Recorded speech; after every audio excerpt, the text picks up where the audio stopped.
Pure comic genius for New Year's Eve on BBC Two. We're celebrating Morecambe and Wise with classic sketches, a BAFTA-winning drama and an interview with Parky.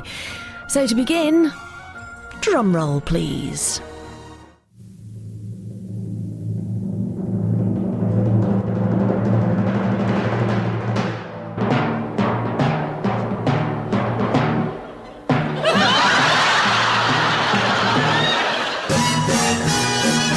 Sunshine in your smile, bring me laughter all the while, bring me fun, bring me sunshine, bring me love, sweet love, bring me fun, bring me sunshine, bring me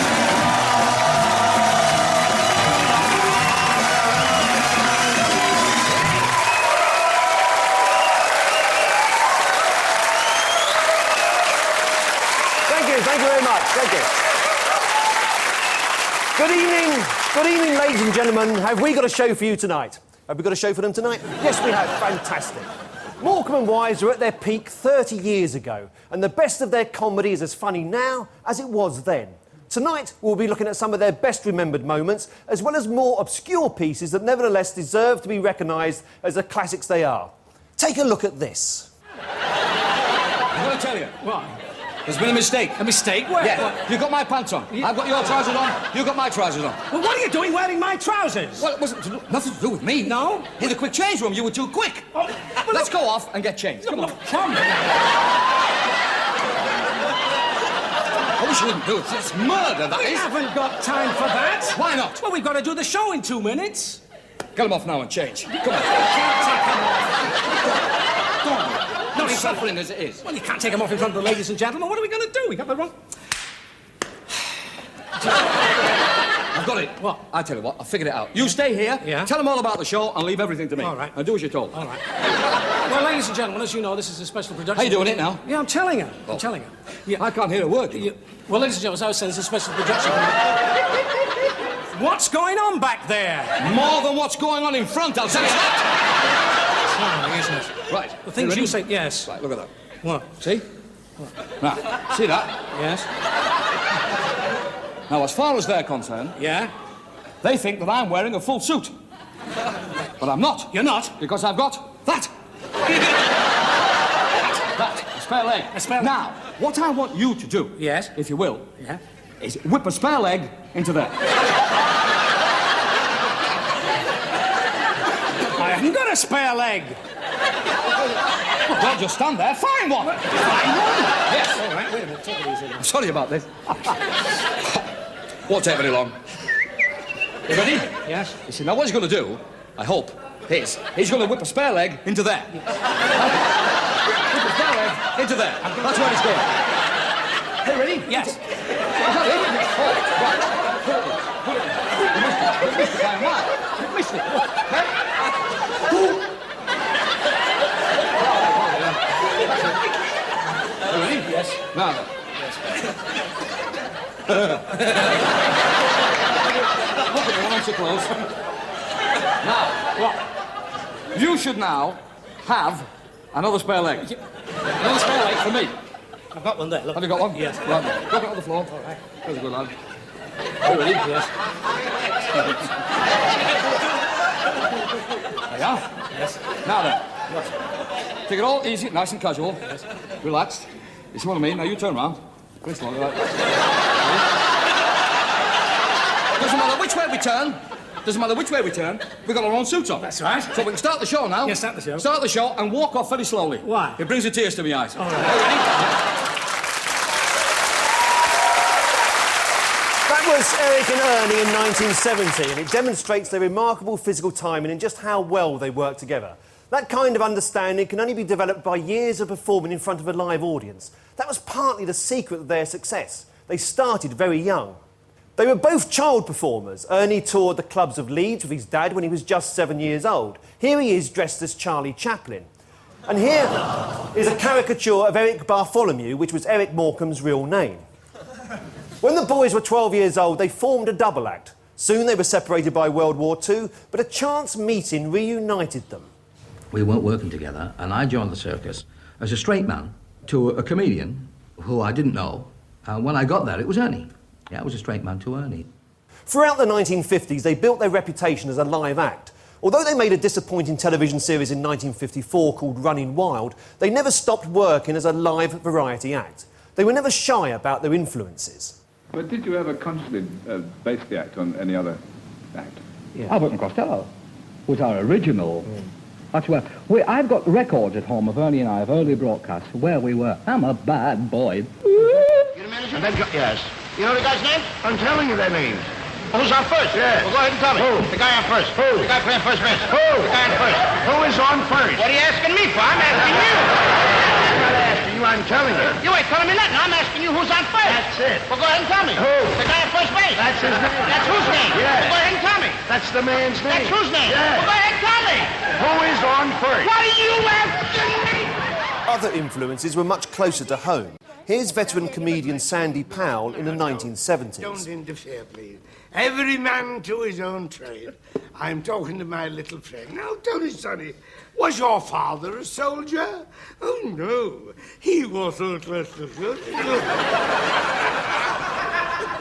Yes, I don't eat meat either. And when he joined the army, I beg one thing. I said I don't eat meat either. Meat? No. We're not talking about meat, we're talking about his father. Oh, no. Well, he said his father was a vegetarian. No, what he said. And here is Eric and Ernie's version. And what are you going to do for us tonight, Charlie? Well, first of all, I thought I'd tell you a few jokes. Take all my clothes off and show you my bare wooden and Just a moment. I can see your lips moving.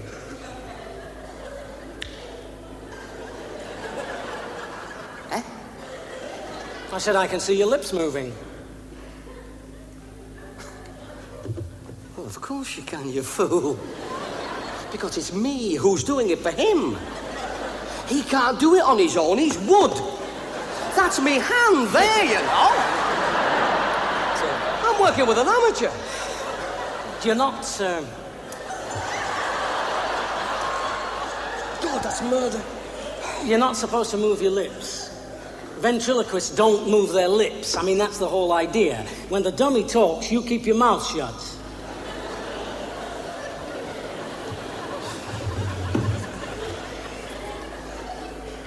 Hello, Charlie. How are you?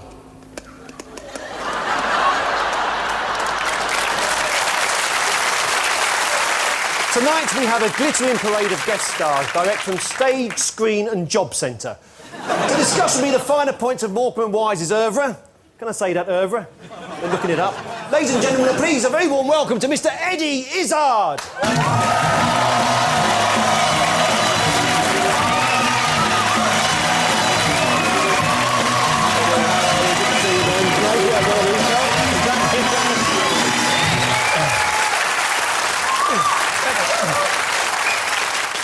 Eddie, you're a big fan of Morecambe & Wise, hopefully. Yeah. Yes, good. Now, they sort of... you're known... I don't want to put you in a box, but you're known as a surrealist comic. Yeah. Do you mind being called a surrealist? No, I think that's great. I think that's... I mean, you know, we share... You did everything on your show that I would have hoped to have done. Yes, yes. So just going off from Wild Flights of Fantasy's very influenced by Python. And I always felt Eric Morecambe was doing stuff that was just out of the box, and in stand-up terms, you know, he's just going in different directions. It's beautiful. Well, let's have a look. We've got to carry on the ventriloquist theme from the clips we saw earlier. Here's a little bit of Eric and Ernie being quite surreal. We did a thing about 18 months ago. It was a thing called Oggy, that we had the enormous dummy, a 12-foot dummy. Yeah. And I was this ventriloquist with a 12-foot dummy. And I think we went through that once, didn't we? When you get a piece That like was that, all. you can't. It's got to play with the audience. It can only depend on what your audience give you for a thing like that. Yes. What do you call him? Pardon? What do you call him? Hoggy. Oh, Hoggy, and he's solid oak. Solid oak? Yeah, I made it myself. Did you? You know that big clearing in Epping Forest? 10. No. Ask you that. How about that? 600 squiddles without homes now. No. But And his pockets are full of nuts. No. Can you work it? Pardon? I said, can you work it? How do you mean? How do you mean? Make it talk. Ha! Well, I don't know. I've never tried because when he's up straight, you see. Yeah. When he's up straight, Yeah. I can't get my hand on his thing. You know, the thing that you got to pull to make his mouth You work. mean the strings at the back? That's a bit of a strain for me, that, you see. Yes, yeah. Well, Yeah. Well, you'll have to do something about it, won't you? What can I do? Here, I'll sit on that chair. Lovely. And let him lean Right. on you. But that's it, that's fine. OK. Now I can get you round the back. Hey, wait a minute, he's getting a bit heavy for me. He is heavy, Easy, isn't he? I'm only... OK. What's his heavy? Hey, he's going fast. He's going fast. No, still that target, is he? He's lost his bottom jaw.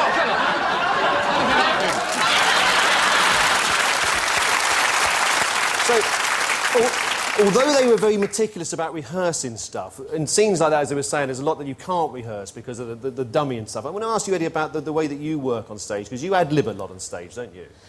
What's Yes. your working method? Working method for an individual, it's interesting because they're a double act, and I was a double act beforehand. Uh-huh. And my individual method is just to, for improvising, is keep the gate open and you talk and then you just keep talking, you just never ever stop talking. Slightly different to group improvising where you have to talk and then shut up. Listen, yeah. In the double act, it's very interesting because when I was in a double act, they're doing physical situation comedy because I was a street performer.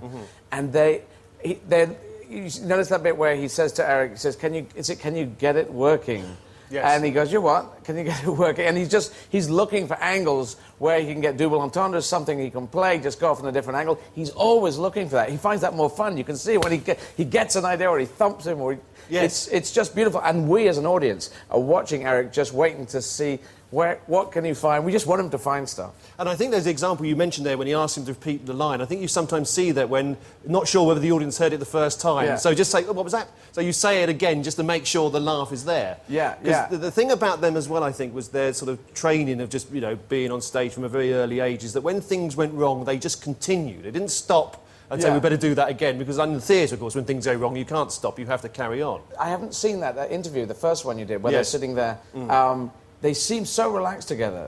They really did get on, didn't they? Yes, I mean, we'll talk about that later on, but yes, there's sort of the standard interview question from the journalist would be at the time, do you two get on? And they would Right. sort of say, well, we have our separate families and stuff. And, oh, so you're not with each other 24 hours a day, hoping that there was some sort of rift between them, but of course there never was. We're talking about, mentioning ad-libbing there, we've got a couple of examples here of, because although they learnt the script meticulously, sometimes they also forget it. And let's have a look at a couple of examples of them getting out of difficulty. Hey, now listen, I'll tell you what. If I promise to do that play properly, that one there, if I promise to do it properly, no messing about, how does that grab you? This play! Yeah.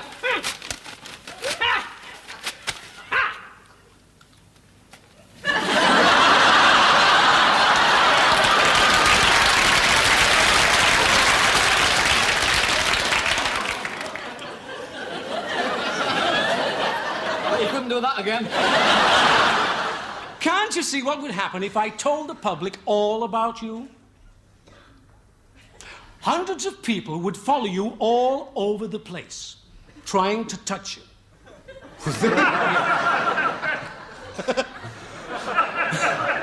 You know, we've missed a gem out, but it doesn't... We haven't. Doesn't matter, though. No, we can do it next year.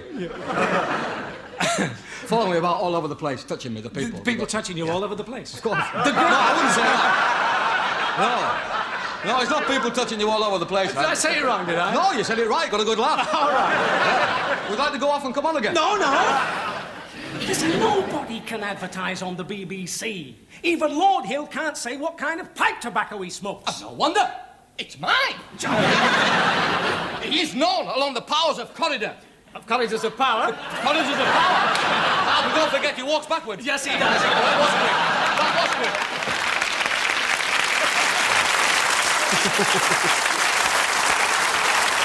I think the moment where the paper hat just lands on his head there is an extraordinary happy accident you sometimes get in comedy, isn't it? It is beautiful, and you watch Ernie looks off stage, but obviously they're just going to relax and go with it because they know these are golden moments.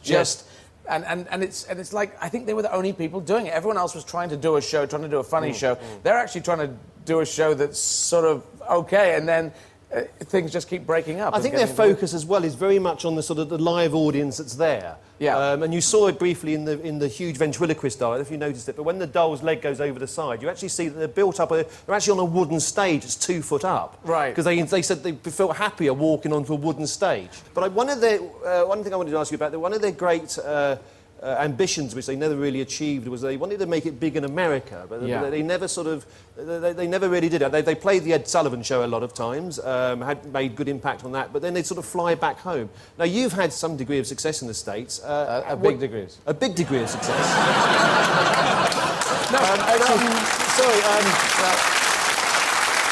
The researchers told me it was some. I know. Well, the interesting thing is no one actually knows. I could say I'm just so major in America. No one actually knows, because I didn't know Morecambe and Wise had been there and done 18 shows. But you have done. I mean, you have done very well in the States. So what have you done that they didn't do? Well, I just went there and stayed there until they gave in. Yes.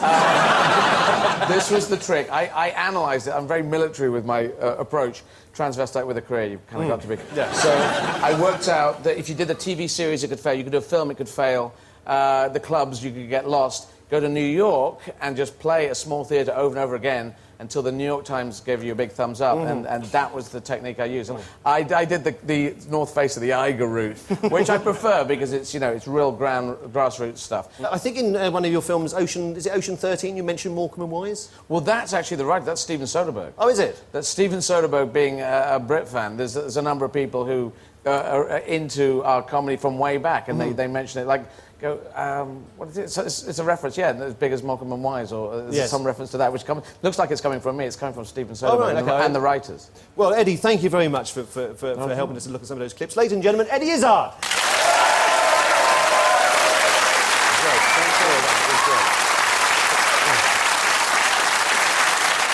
One of the many acts that knew Eric and Ernie well during the 1950s was the legendary Bruce Forsyth. I recently had the chance to ask him about those days.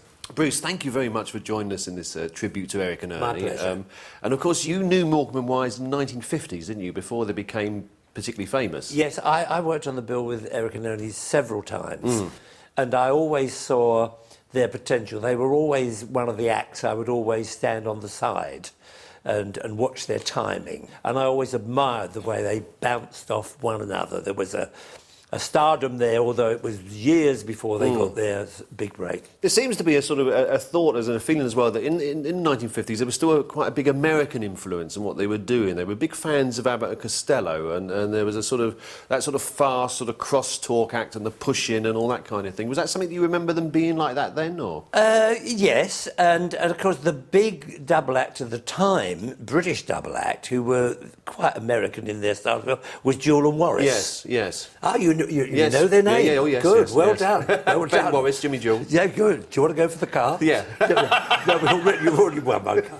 No, but Jewel and Morris were the biggest double act of the time. And fun enough, in show business in those days, there was only room for one big double act.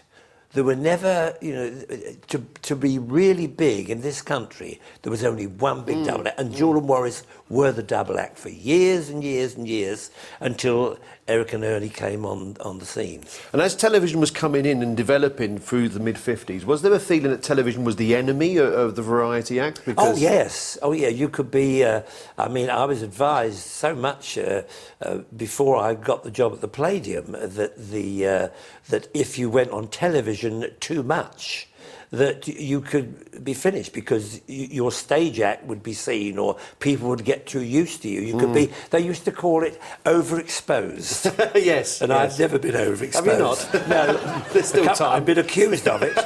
I've been accused of it, but never actually never came to a court case. And a few years after that, you were headlining, doing your own show at the Palladium, and they were a supporting act for you, weren't they? In the mid-60s, mid-64, something like that? That's right, yes. It was when I did a show called Every Night at the Palladium, and I was the full top of the bill, and underneath was Eric and Ernie, Teddy Johnson and Pearl Carr. And it was during that season that Eric and Ernie, their new series started on television. And they got a nice applause, when they came on.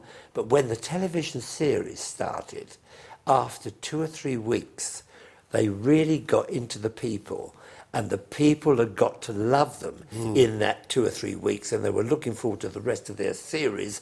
The applause that they got when they came on was incredible. And that's when I knew that Eric and Ernie were going to be big time at last.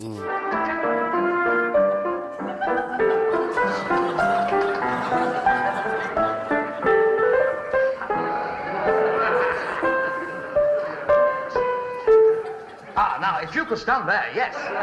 No, excuse me, but you're playing all the wrong notes. No, I'm playing them all the right notes. They're not necessarily in the right order.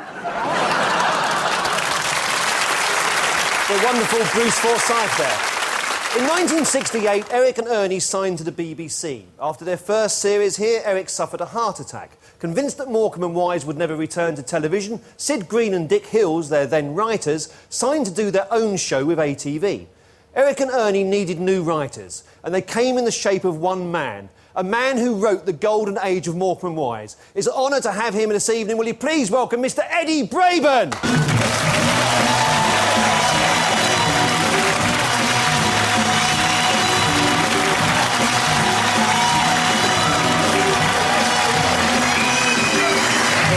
Good to see you. That's for you. Thank you very much.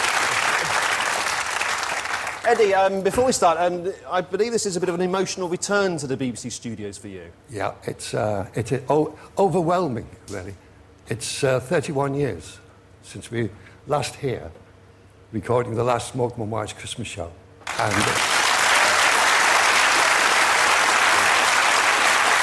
very proud. Tell me when did you first see Morecambe and Wise on stage? I hesitate to say this, but I was 15, 16, and they were at the Liverpool Empire, and I went along with 1,200 other people.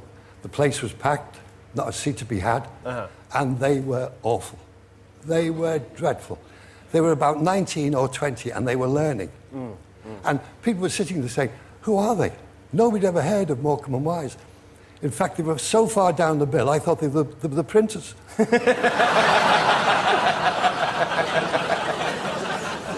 And years later, when we spoke about this, they said, yes, but we were learning. You got to learn somewhere.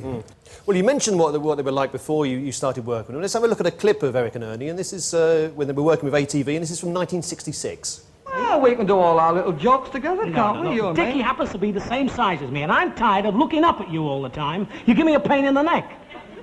You don't do a lot for me, you know that, do you? I can bend down to your size, look. Hey? Ah, you can't walk about like that, though. Yes, I'll show you. Look, it looks good. All right. Announce me. All right, ladies and gentlemen, Eric Morecambe. Look at that. What's wrong with that? Good. You look like Groucho Marx. That's silly. You can't do that, no. Oh. Stupid. Well, how are you? You stand up on your toes. That'll do it. You'll get up to my height then. Stand up on your toes. Go on. On your toes. Stand up on your toes. I'm standing on my toes. You're not, are you? Yes. You must have tiny little toes. I've got little short, fat, hairy ones.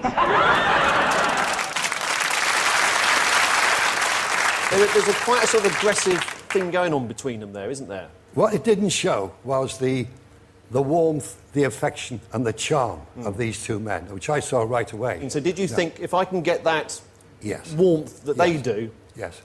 If I can get the warmth and the affection and make it funny, it might work. We might have something special. And it did work, and it was special. Absolutely. Now, I mean, one of the ideas I know, which I think you had some difficulty in persuading them originally, was the bed sequences, where they would be in bed together. I could never, ever understand why they wouldn't have the bed scene. Nobody was keen on...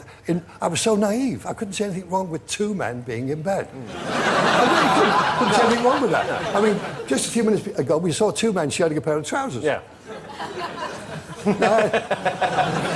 That's called the credit crunch. There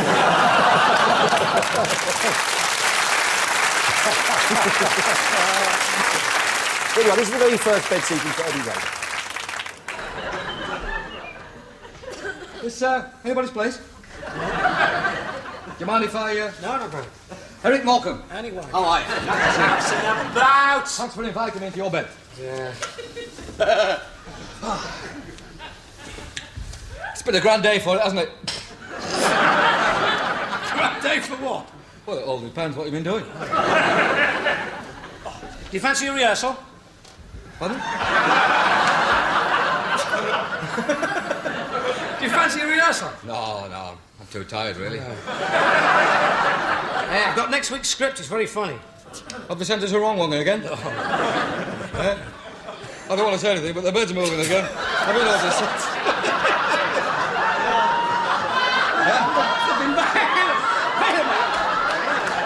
The finest props in the country, these. I'll tell you something else as well. That was a lovely mental picture you showed there. We're all up there.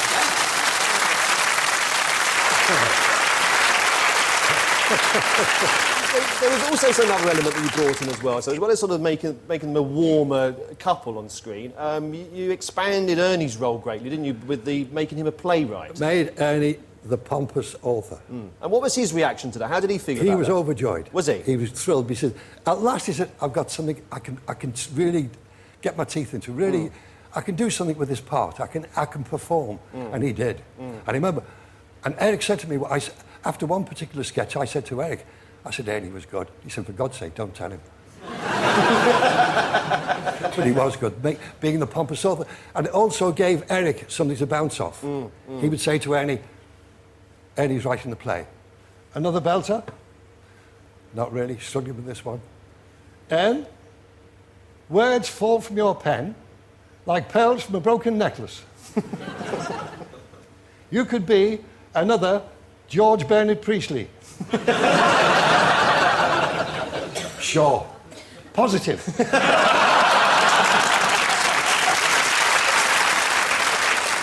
I can't tell you, Eddie, what an honour it is for him. We're sitting next to you and talking to you. It's absolutely wonderful. Oh, the other line he said, which I love, the other line, he said, and you could be another Bronte sister.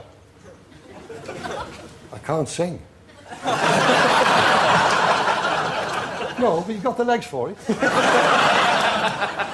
Well, we're talking about the plays there. Let's have a look at a selection of some of the plays what Ernie wrote. Here we are. Sir Eric! What a fine actor this boy is. No, it's a girl. Is it? Yes. Could have fooled me from here. You must be glad to be back from your travels. Got a cold? I must ask you, Sir Eric. Tell me about your doings.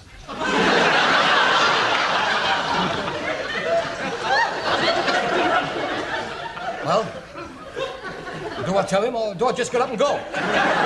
What did His Majesty ask you?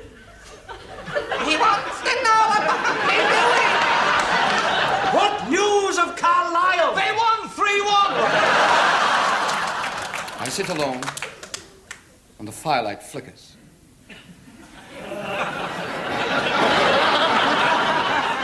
And I think of you in your navy blue cardigan.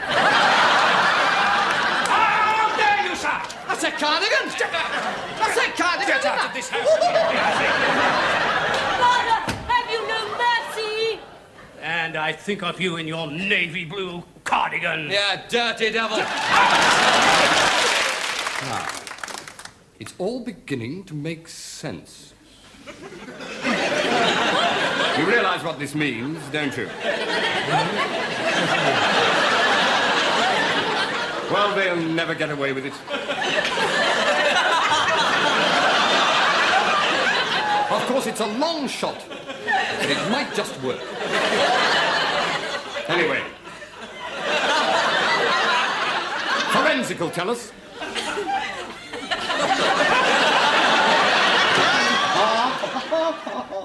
Hold you in my dreams.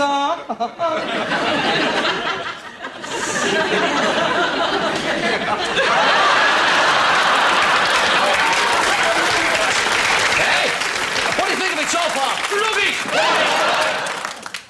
This deadly serpent will put an end to my misery by biting me on the breast.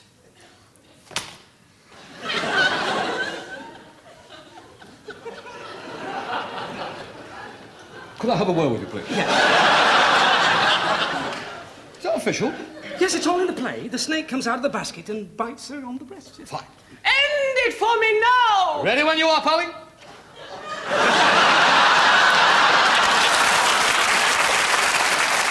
When you comedy is notoriously short-lived. Yeah. What's funny last week isn't funny this week. But every so often something comes along, like Laurel and Hardy, like Morecambe and Wise, which becomes timeless. And we can say for certain now that 30 years after the event, Morecambe and Wise are as funny as they ever were and ever will be. And it's an extraordinary achievement, and it must be gratifying, I imagine, that you played such a large part in this, and to see stuff that you worked so hard on all those years ago still getting huge laughs. It's overwhelming, to be quite honest, to realise, which I didn't realise then, because I was so involved in everything, how important it was to so many people.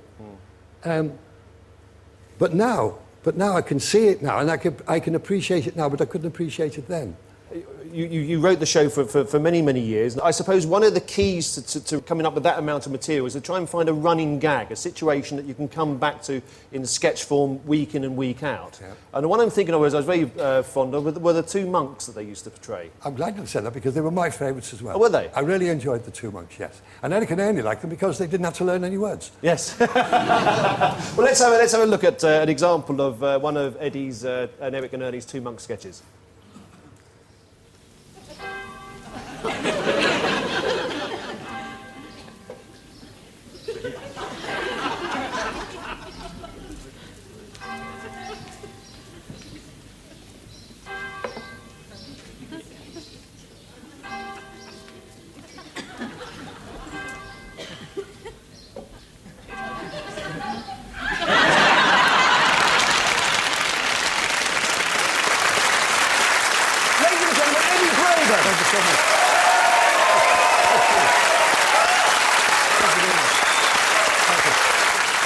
A regular feature of Eric and Ernie's show was the musical interlude, and why should tonight be any different? Here are the two boys with singer Nina, one half of Danish calypso sensation, Nina and Frederick.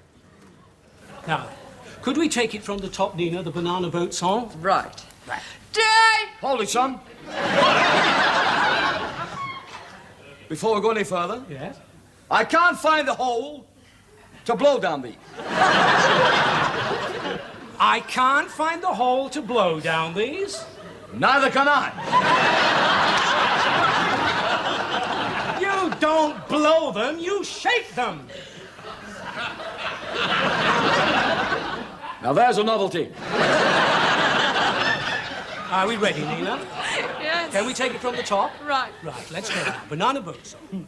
Day, Miss Day. Is she all right? Yes. Oh. Come and have me one go. Come, Mr. Tally, me banana.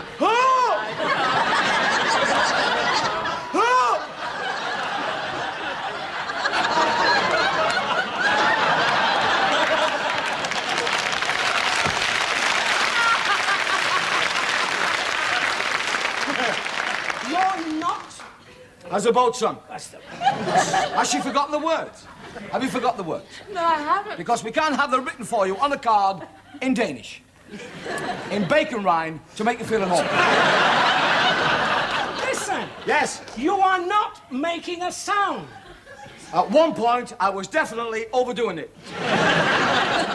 They are supposed to go like this. Now, let me show you. You are good.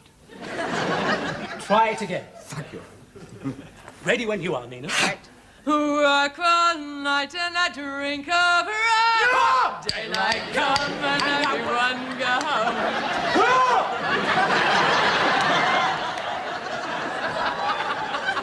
I must be honest.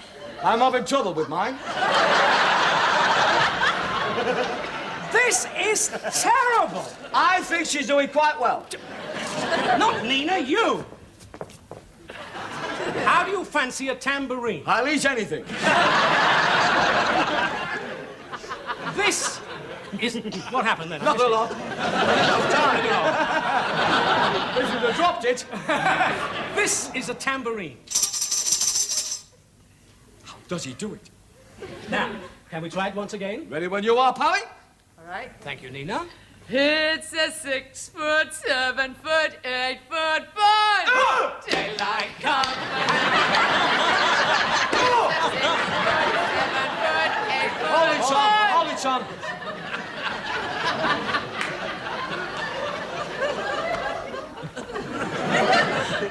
You're not getting it right, are you?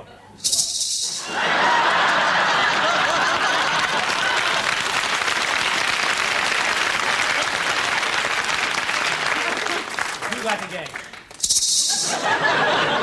Now the hand. Just a moment, son.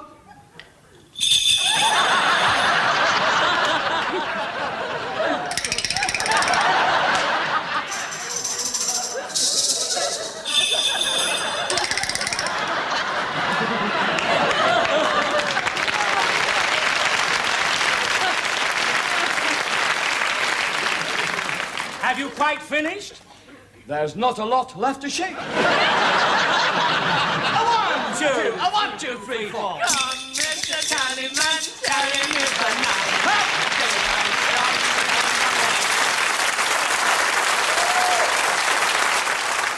Ladies and gentlemen, the guest stars keep coming. Will you please welcome Mr. Jack D?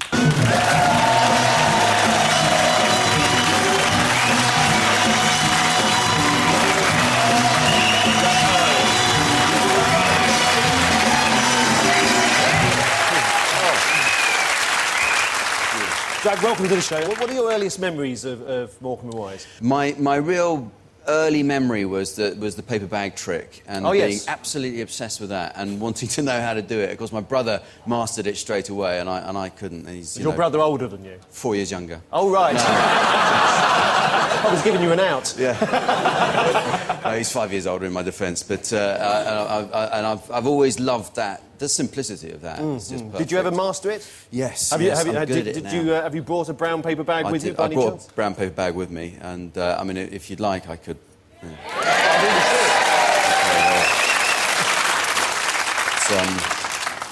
It's not an ordinary paper bag, obviously. It's a special one, and I pay quite a lot for it.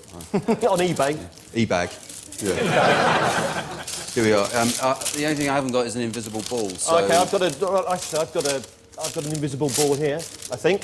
Okay, shall I give it a bounce? Yeah, okay, please. Okay, there we go.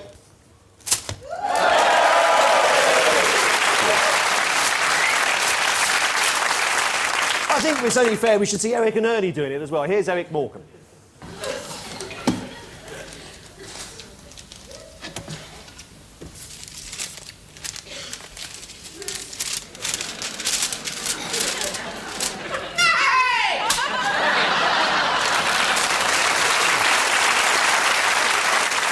The world of comedy that we grew up working with in comedy clubs and stuff, basically you've got a bare stage, you haven't got the theatrical curtains business. A lot of their sketches that have the theatrical curtains, I think, are very strong because it gives you a chance to see something quickly emerge from behind. Yeah, it's a great device, you know, because you've got the curtain and there's tension because you know there is something behind, something's going to happen, Eric's going to turn up and come from it. And I just look back, I don't think anyone else would have got away with doing that so often. You would have tired of it quite easily, wouldn't have had the patience to watch it, but because you knew Eric was going to turn up or there was going to be something behind the curtain, it was always just such a clever, simple device. Yeah, absolutely. Well, let's have a look at a couple of examples of some of the curtain gags that they did.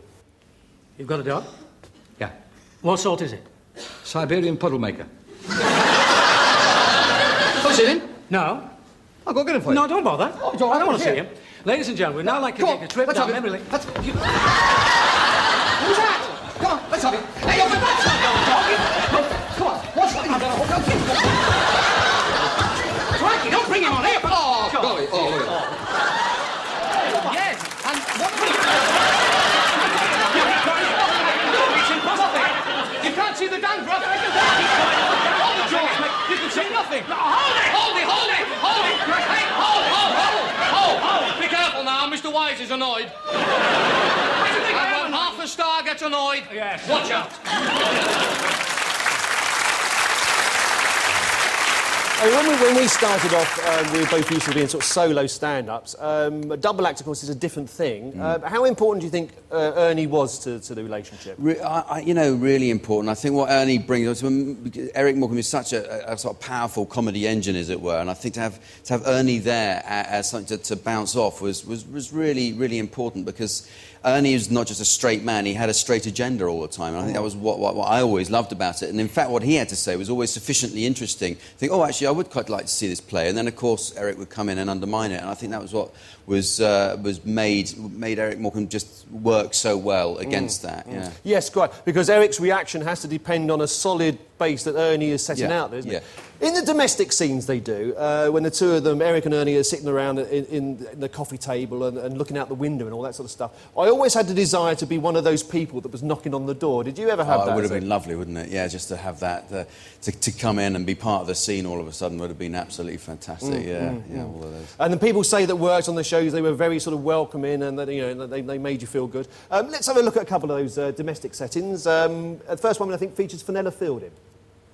I don't know what it is about this lovely little fellow, but whenever I see him, something deep down inside of me goes...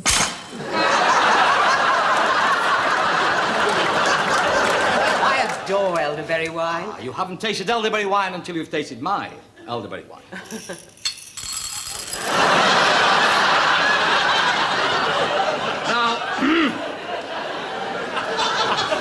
They might turn your teeth a little black, but you can't spit the pips anyway.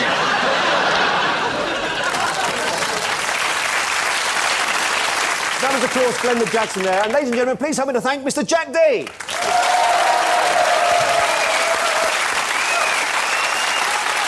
Of all the sketches that Eric and Ernie did, the one they considered the best we've already seen in an earlier version, Grieg's Piano Concerto. But the man who helped to make it the masterpiece it is was Andre Previn.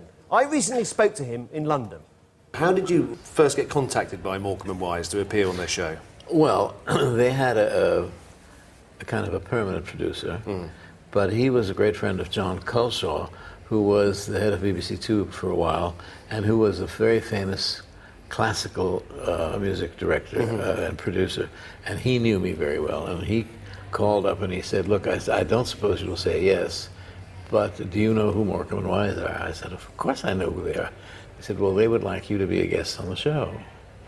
And as soon as I found out it wasn't a send-up, I said, I'd love it. I'd love it. Let's give a warm welcome to the principal conductor from the London Symphony Orchestra, Mr. Andre Previn. You're the principal conductor of the London Symphony Orchestra. Serious musician, serious composer. Yeah. Some people would have thought, well, I've got everything to lose by appearing on the Morecambe and Wise show. Oh, no, that wouldn't have occurred to me. It's, to work with great people in whatever discipline they happen to be is always a treat.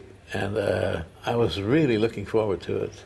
And Eric was very sweet. He told me later that he was worried about things like timing and all that, but that the first time I read a joke, he thought, oh, we're home and dry. Does a musician's timing help in comedy timing? It's all about rhythm, I have known a lot of unfunny musicians. Trust me.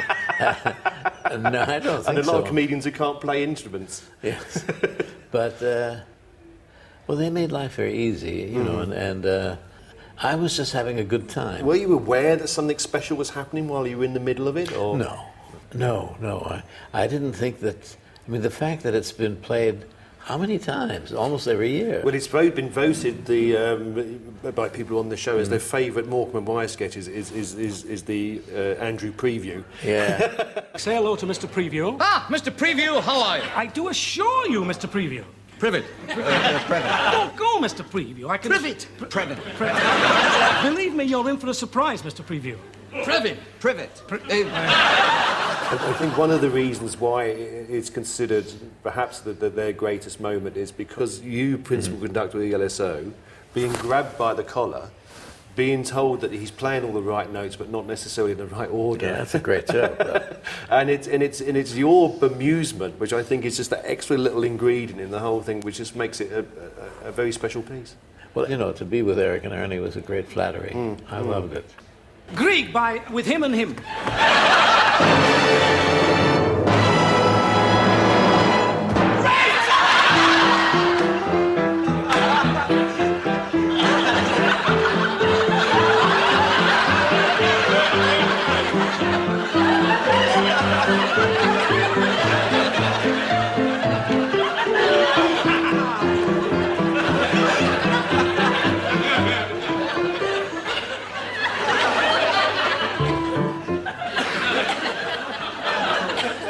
Something wrong with the violins? No, there's nothing wrong with the violins. That's only your opinion. What were you playing just then? The Greek piano concerto.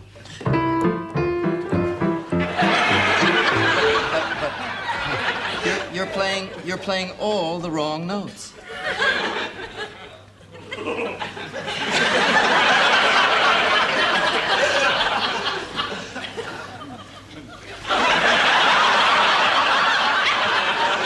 I'm playing all the right notes, but not necessarily in the right order. I'll give you that. I'll give you that, sunshine.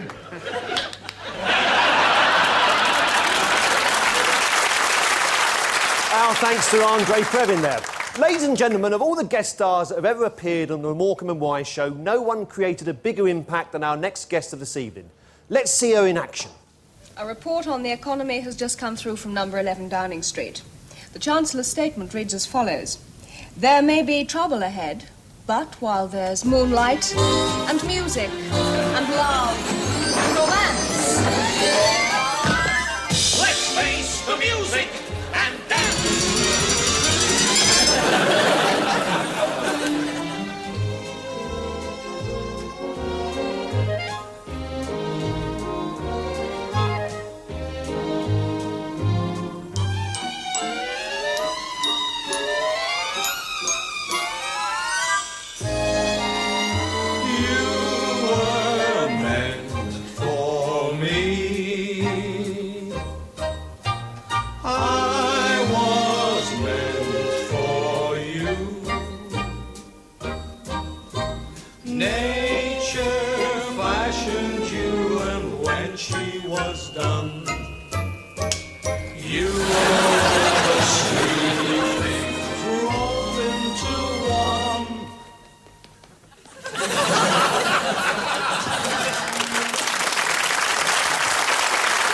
Ladies and gentlemen, Miss Angela Rippon!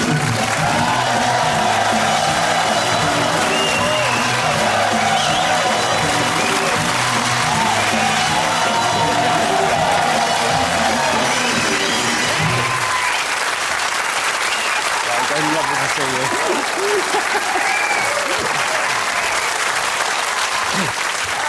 Angela, now that's probably one of the most famous moments in British television. So I'm told, yes. I have to say, it was lovely actually standing in the wings waiting to come on to see Andrew Preview and the boys in the band, because Yes. I've actually always felt that that is the funniest of all of the sketches that they did. One of the things I particularly like when you watch it over and over again is the musicians' reactions in the background. Yes, Because, yes. you know, because the famous conductor is being roughed up a bit. But Andre just sort of stood there with that wonderful deadpan face. Yes. He was the perfect straight man for that particular gag. I think he was just Well, wonderful. it's interesting you say that, because he asked for a bit of advice, and the two bits of advice Eric gave to him was, he says, well, first of all, if we start ad-libbing, listen to what we're saying, but secondly, don't find it funny. Keep it straight. Whatever we do, just keep it straight, because you get that extra laugh with, you know, with a look of bemused, horror, you know. If he was laughing, you'd lose so much. He did it brilliant. He did it absolutely brilliantly. But to put your appearance into a context, now in television we're used to seeing newsreaders popping up in jungles or whatever, you know, for want of a better word, the celebrity is no longer seen in one situation. Boy, what did I start. Yes. So you're a serious newsreader in 1976, I believe it was, when you first did that. How were you first approached? As it happens so very often, just by a telephone call.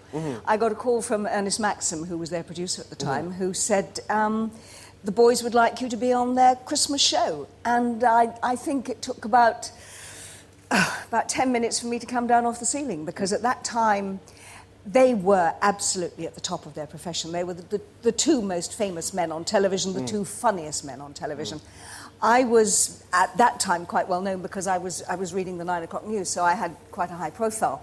And they'd started this tradition of having someone do something out of the box as a guest at the sort of very end of their major Christmas show. So they had Glenda Jackson doing the famous bit with Cleopatra. They had Andre doing the thing with Andrew Preview and the boys in the band. So famous people, but not necessarily doing what they're famous for. Completely out of the box. And Ernest Maxim, you mentioned him there, he was one of the two main producers they had at the BBC, John Ammons being the other one. And these two guys were very, very important to the whole career of Eric and Ernie, weren't they? Very much so. And I mean, the great thing about Ernest Maxim, I always felt that he was Gene Kelly personified, because you know how Gene Kelly, a wonderful, wonderful American dancer, he had a particular way of moving when he was dancing.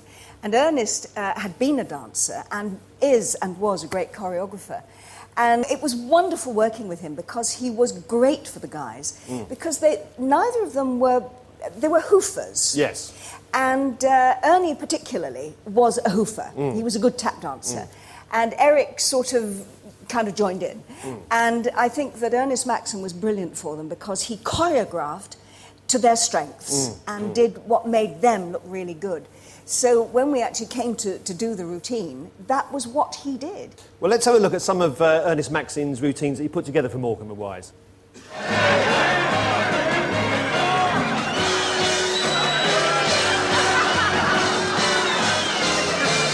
There is nothing like a day, nothing in the world. There is nothing you can name that is anything like a day. Just singing in the rain, dancing in the rain.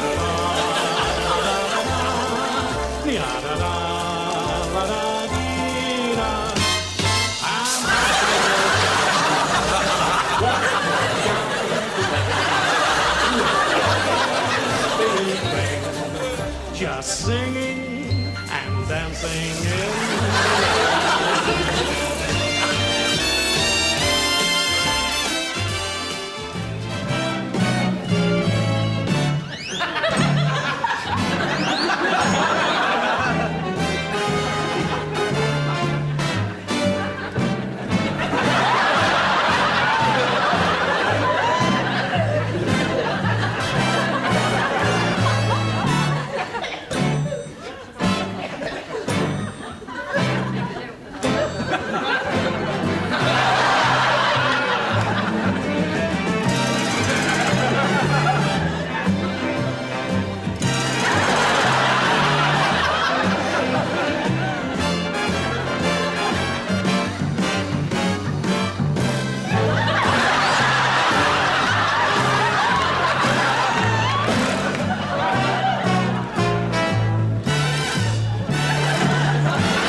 What were they like in the rehearsal room when you got to meet them and started work on the routine? What were your immediate impressions?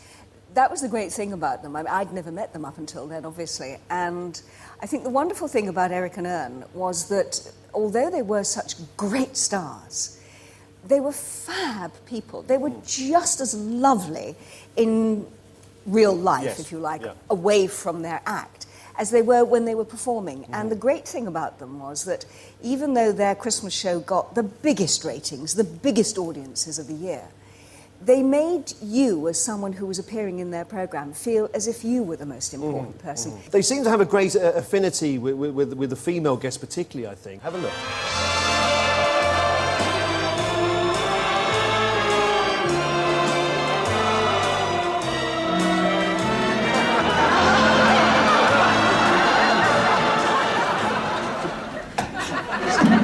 I can't get on there. I suffer from vertigo. Pardon? Oh, she suffers from vertigo. That's wind, isn't it? No, I like heights. Heights. Oh, as well? Like Yes. heights. Yeah, you get down there. Well, and if I could... Yeah, and I'll come down and she'll climb down. Yes. Fine. I'm sorry about this. I can't climb down there in this my dress. My hand. Where is it? It's where it shouldn't be. I can't get down there in this dress. Well, do something with the dress, love. You know, Yes, do it's something been with the... specially made. Yes, I realise. If you just climb down here... I really don't like heights. No. We're in. Don't worry. Can you get that leg? Yes. Down. I'll hold on to anything that... Yes. Dignity at all times. Yes. Yes, I'm sure you can. Yes. Just try a little.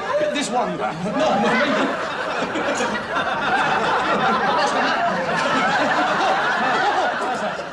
Yeah, lovely. That's... Oh! There's another one. Yes, fine.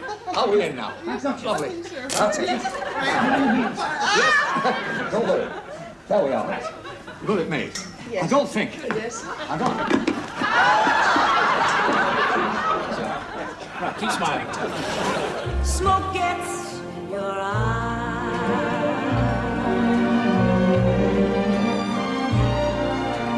So I chucked them and I gaily laughed to think they could down.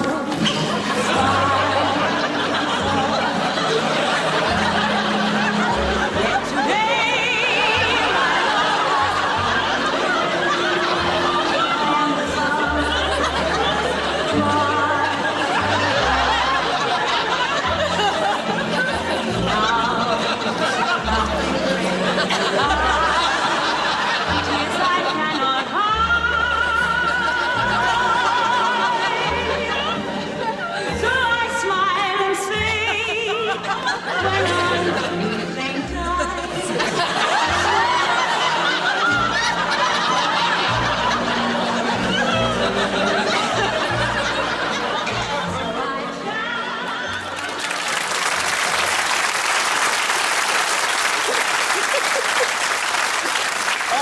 After you made your extraordinary appearance on the Morecambe and Wise show, I imagine the public reaction would have been quite strong, because as a newsreader it would be assumed that you didn't have legs, you'd be walking around on casters. So what was the reaction? Yes, it was. It was pretty intense because I suppose up until then newsreaders had been very much within their box, being very serious, and quite right too, because news is a serious business. Yes. But I think that Eric and Ern, they realised that it was possible to take people out of the straitjacket of what they were particularly known for and give them an opportunity to show that they had another side to their character and their nature. And in fact, I mean, to this day, literally, I still get people shouting, "Here, Ange, show us your legs!" and people literally come up to me, I think 2, 3, 5, 10 times a week, and ask the perennial question, what was it like to work with Morecambe and Wise? And I don't know how many times I've been asked that question over the last 30 years, hundreds, thousands of times. And people very often now, because it's such a long time ago, will say, you must get fed up with being asked this. And actually, no, I don't, because I take it as an enormous compliment, because I think they were comic geniuses. Neither of them are with us now. They were lovely guys. They were wonderful to work with. They were as funny off screen as they were on. They were gentlemen. They were lovely, lovely people. And I think, you know, that the magic of videotape as well is we can look back at it, and the selections we've shown tonight have got as big a laugh here in front of the audience as they did back in the 70s. So they will never die. They Timeless. will always be with us. Genius, Ladies and gentlemen, timeless. Angela Rippon.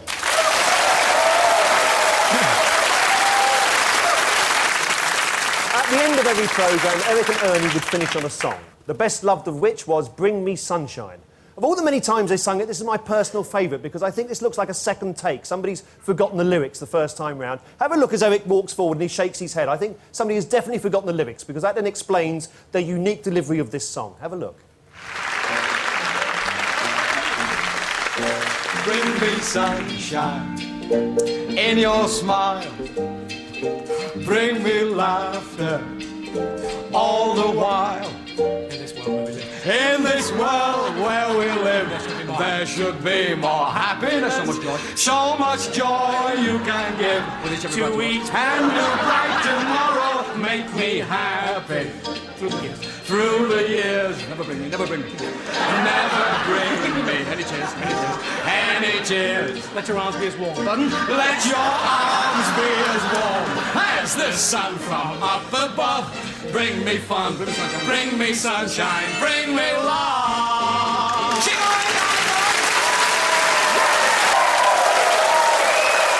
From all of us here, thank you for watching. And thank you, Eric and Ernie. Bring me sunshine in your smile. Eric and Ernie before they won Morecambe and Wise. Next, the BAFTA-winning original British drama coming up. Then the King of Chat meets the Masters of Comedy. Parkinson talks to Morecambe and Wise at 10:30.